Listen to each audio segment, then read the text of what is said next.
Yo guys, paisa lang no, papel. Pang reels lang, pang reels.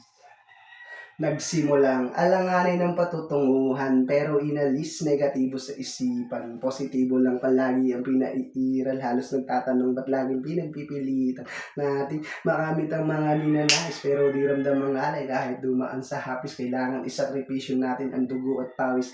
Lahat ng mga yan ay kaya natin matiis dahil pinakamalabo balikan mo ang kahapon.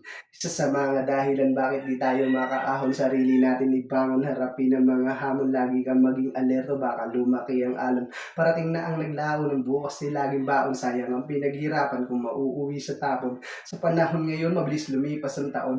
Alisin ang pabigat, bawasan mo ang bagahe para gumaan naman ang mga bawat pagbiyahe. Di pa pwedeng gumarahe, meron pantiran na pake.